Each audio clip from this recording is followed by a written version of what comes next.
नमस्कार। आप सभी का मालवीय मिशन प्रयाग की पर्यावरण व्याख्यान माला में स्वागत है। 5 जून अंतर्राष्ट्रीय पर्यावरण दिवस 1972 से ही पूरे विश्व में इको डे के रूप में मनाया जाता है। 2019 वायु वर्ष था, लेकिन आज विश्व कोरोना संकट में है। हम सभी ने सप्तपदी अपना ली है। गमछा और मास्क हमारा है, हमारे वस्त्रों का अंग है। नमस्कार विश्व ने अपना लिया है। 1.5 से 2 गज की दूरी नॉर्मल है। हम सभी ने अपनी अपनी लक्ष्मण रेखाएं फिक्स कर ली हैं। हम सभी में संवेदनशीलता है।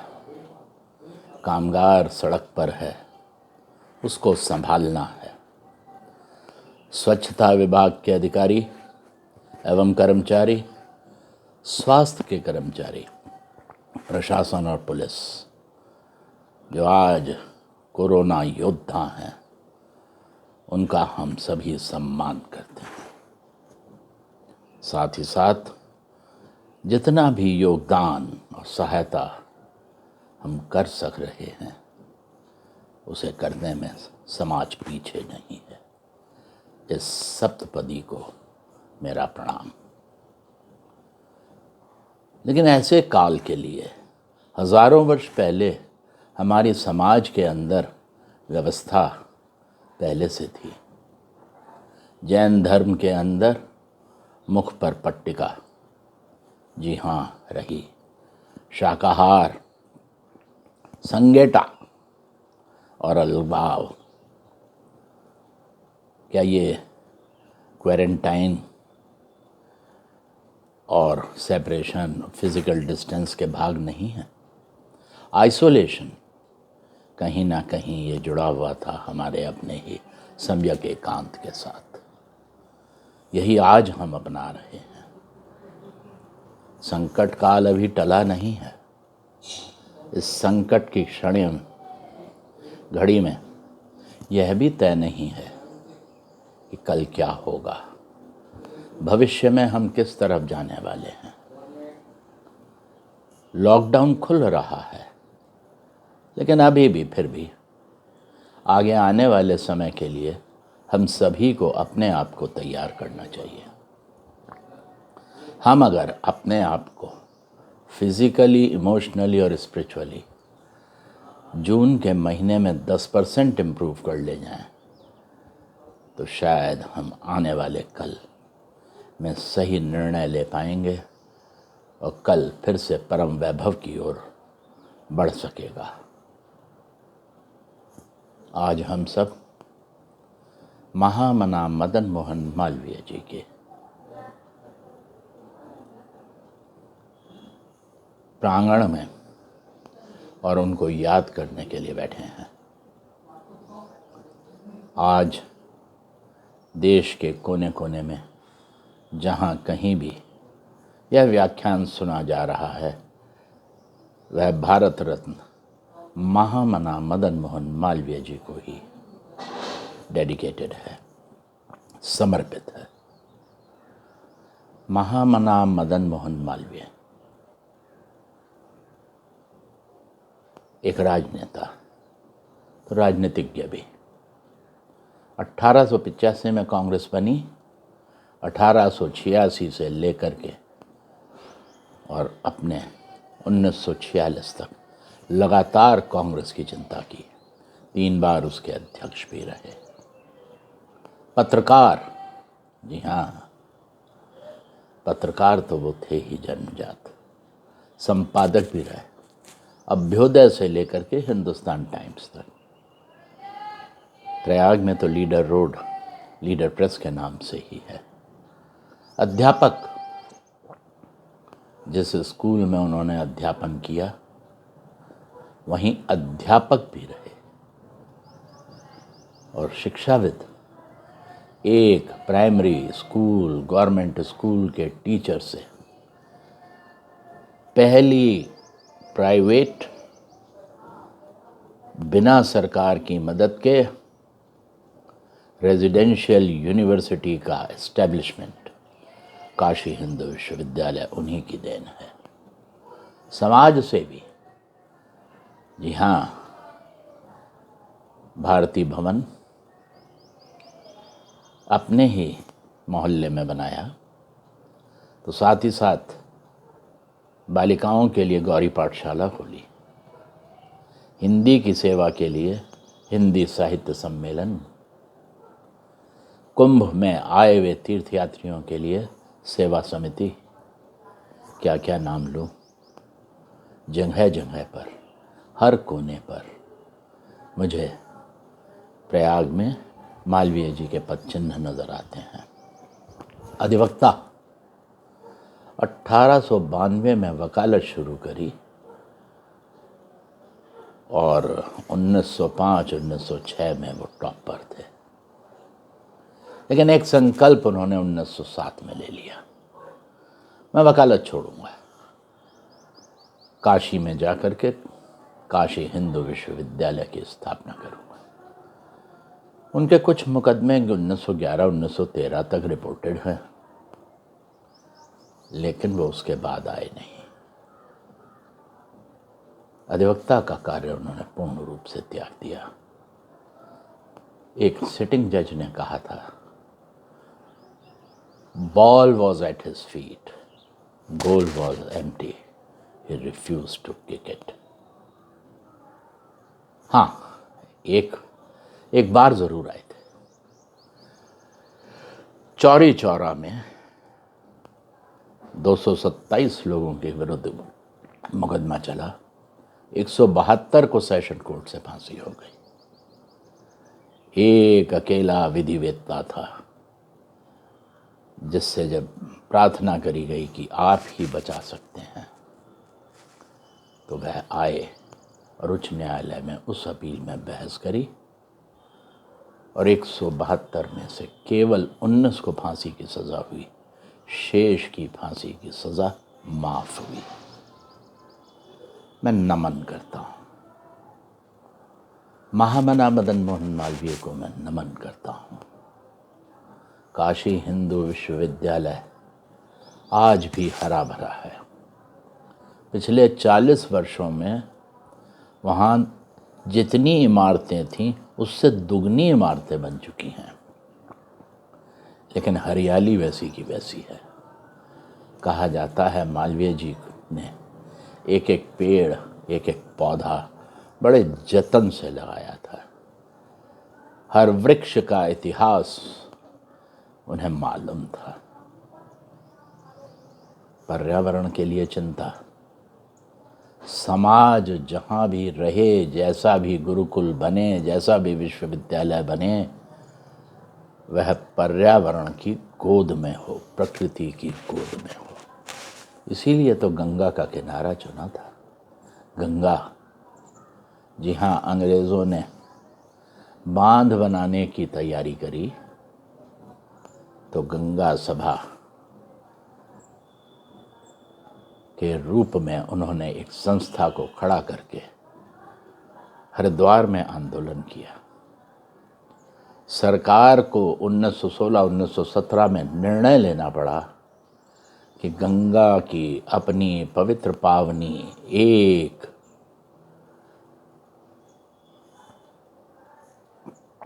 लहर, एक शाखा अविरल बहेगी, गंगा रोकी नहीं जाएगी। तो क्या मैं मालवीय जी को पर्यावरणविद ना मानूं? नहीं। हाँ, धर्म के लिए सनातनी थे। सनातन धर्म,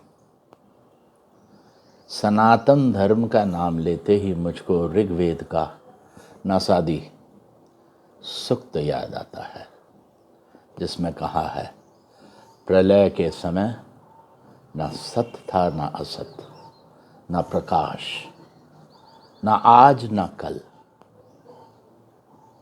न जीवन न मरण न अमृत, आकाश के परे भी कुछ नहीं था। फिर ये सृष्टि की रचना किसने करी?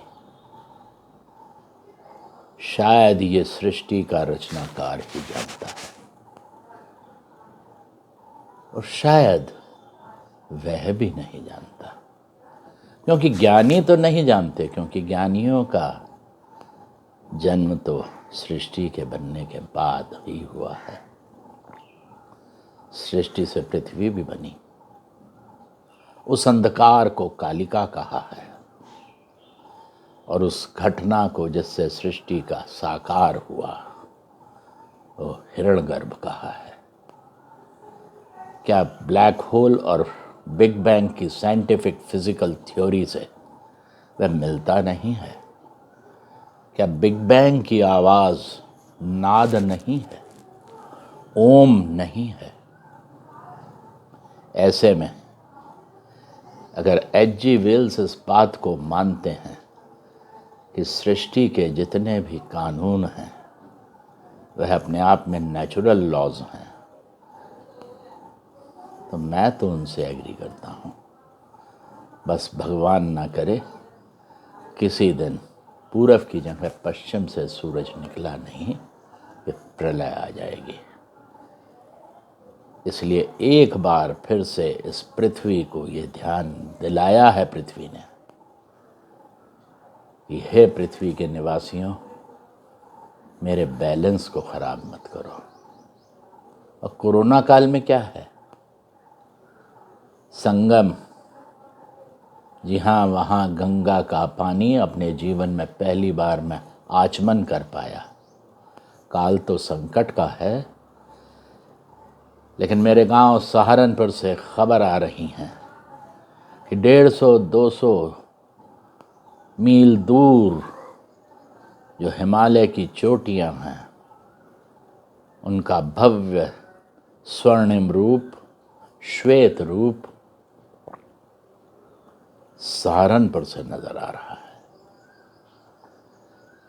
क्या वायु दिल्ली की 30% साफ नहीं हो गई है?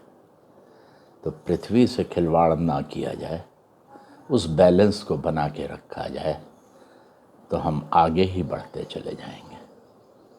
लेकिन ये सनातनता है क्या? मैं इस विषय को रिजर्व रखना चाहता हूँ, इस विषय में अधिक नहीं कहना चाहता हूँ, क्योंकि मुझे आशा ही नहीं विश्वास है कि सनातन धर्म और देवी देवताओं के विषय में, 33 कोटि देवी देवताओं के और प्रकृति के विषय में दार्शनिक विनोद शाही जी हमारे बीच जरूर आएंगे। लेकिन फिर भी सत्यम ब्रूयात प्रियम ब्रूयात न च ब्रूयात सत्यम प्रियम, एष है सनातन धर्म। सत्य ही सनातन है, सत्य का आचरण करो। साथ में जोड़ दिया प्रेम। ऐसा सत्य कभी ना बोलो जो प्रिय ना हो, और ऐसा झूठ भी मत बोलो जो प्रिय हो। ये सत्य का आचरण सद्व्यवहार लाता है, और सद्व्यवहार मूल्यों को लाता है। तो मूल्य का दर्शन ही सनातन है, और अगर मूल्य का दर्शन सनातन है तो जब पृथ्वी अपने आप में प्रकृति और जीवन को प्राप्त कर चुकी है तो पृथ्वी मेरी भी माँ हुई, क्योंकि मुझे जीवन इसी पृथ्वी ने दिया है और मैं पृथ्वी का पुत्र हुआ। पृथ्वी का पुत्र होने पे मेरा कुछ दायित्व है, और शायद वह दायित्व अपने आप में सबसे पहले मेरे अपने यज्ञ जो मैं पृथ्वी के लिए, अपने जीवन के लिए, इस प्रकृति के लिए करता हूँ, उस यज्ञ को, अपनी ड्यूटी को परफॉर्म करना अपने आप में एक कर्तव्य है। और यज्ञ है श्रुति, स्मृति, दर्शन, ज्ञान विज्ञान और संस्कार। इस यज्ञ को करने में मैं आहुति देता हूँ। तो आहुति मैं उस यज्ञ के अंदर कोशिश कर रहा हूँ आप सबके सामने कुछ बातों को रखने की। ये श्रुति, स्मृति और दर्शन है। तो उसमें क्या सबसे पहली आहुति है कि आप और हम सब इस सत्संग में समय दे रहे हैं, कुछ श्रम करते हैं, एक संकल्प लेते हैं और उस संकल्प के बेसिस के ऊपर प्रयास करते हैं। और वही प्रयास धीरे धीरे हमारे आचरण को बनाता है, हमारे संस्कार को बनाता है। यही पृथ्वी की सेवा के लिए हमारी आहुतियां हैं। पंचतत्व, पर्यावरण की परिभाषा और पर्यावरण को बचाने के लिए जब भी हम बात करेंगे तो बात करते हुए पंचतत्व सामने आएंगे। वेस्ट में 4 कहे गए। वेस्ट में कहा गया अर्थ, फायर, वाटर और एयर। हमारे यहाँ ऊर्जा, पृथ्वी, वायु और जल के साथ आकाश को और जोड़ दिया गया, नभ। ये 5 पंचतत्व हैं। इनकी चिंता, इनकी स्वच्छता, इनकी शुद्धता को रखना हमारा कर्तव्य है। और अगर ये 5 तत्वों को पृथ्वी पर पाए गए हमारे अपने आधारभूत को, जिससे हम बने हैं, इनकी शुद्धता, इनकी स्वच्छता की चिंता हमने कर ली तो अपने आप हम पर्यावरण की चिंता कर लेंगे। तो थोड़ा सा विषय और बचता है। इनकी चिंता करने के लिए कुछ कानून बनाए जाते हैं, कुछ सिद्धांत प्रतिपादित किए जाते हैं, कुछ रेगुलेशंस बनाए जाते हैं। लेकिन प्रश्न होता है कथनी और करनी में। ये जो हमने कथन किया, ये जो हमने रूल बनाए, ये जो हमने सिद्धांत प्रतिपादित किए, यह अपने आप में नीतियां हैं, पॉलिसी है। लेकिन पॉलिसी अपने आप में न्याय नहीं होती है। पॉलिसी से न्याय तब मिलता है जब उसका इम्प्लीमेंटेशन होता है, क्रियान्वयन होता है और साथ ही साथ संवर्धन होता है। उसकी अकाउंटेबिलिटी फिक्स करी जाती है। उदाहरण देता हूँ, पर्यावरण को लेकर के सरकारों ने बहुत चिंता करी। पिछले 40-50 वर्षों में करोड़ों, अरबों, खरबों रुपए लगाए। लेकिन हुआ क्या? इंस्टीट्यूशन बने, उनके दफ्तर बने, अफसर अपॉइंट हुए, उनके बंगले बने, स्टाफ रखा गया, नौकर रखे गए, चपरासी रखे गए, ड्राइवर रखे गए, क्लर्क रखे गए, इंफ्रास्ट्रक्चर खरीदा गया, कार खरीदी गई, कंप्यूटर खरीदे गए, फ्रिज खरीदा गया, फर्नीचर खरीदा गया, पैसा खत्म। रिजल्ट स्कैम, बड़े बड़े स्कैम। और जिस लिए ये पैसा था, उसका इम्प्लीमेंटेशन, उसका क्रियान्वयन पर्यावरण को लेकर के जितना है, वहाँ वह सब ठप है। ऐसा नेशनल ग्रीन ट्राइब्यूनल और सुप्रीम कोर्ट के सामने गंगा बेसिन अथॉरिटी और केंद्र सरकार ने अपने हलफनामों में स्पष्ट रूप से कहा है कि नीति हमारी अच्छी है, पॉलिसी हमारी प्रॉपर है, लेकिन उनका इम्प्लीमेंटेशन प्रॉपर नहीं है। तो आवश्यकता किस बात की है? आज सबसे पहली आवश्यकता है कि जो इम्प्लीमेंटेशन है, क्रियान्वयन है, वह प्रॉपर हो और उसकी अकाउंटेबिलिटी फिक्स हो, उसका प्रॉपर ऑडिट हो, जिस कार्य के लिए धन, शक्ति, समय लगाया जा रहा है, जिस पॉलिसी को एनफोर्स किया जा रहा है, क्या उसका इम्प्लीमेंटेशन, उसका क्रियान्वयन सही है? जिस दिन साइट एडेप्टेशन, जहाँ वह होना है वह सही हो जाएगा, मुझे आशा ही नहीं विश्वास है कि हर रूप में हम प्रकृति की सेवा कर सकेंगे, प्रकृति को बचा सकेंगे। एक अंतिम बात, हमें प्रकृति ने अपनी गोद में बैठाकर इतना दिया है कि वो हमारी आवश्यकताओं को पूरा कर सके, लेकिन हमारे लालच को नहीं। सोने के अंडा देने वाली मुर्गी को मारा नहीं जाता है, आम के वृक्ष को काटा नहीं जाना चाहिए। आम फल देता रहेगा और इतना देता रहेगा कि हम सबको उसका हमेशा जितनी आवश्यकता है उतना भरण पोषण मिलता रहेगा। इसलिए हमेशा हम प्रकृति का दोहन करें, शोषण नहीं। इन्हीं शब्दों के साथ मैं महामना मदन मोहन मालवीय जी को एक बार फिर से नमन करता हूँ और आप सभी को मेरा प्रणाम।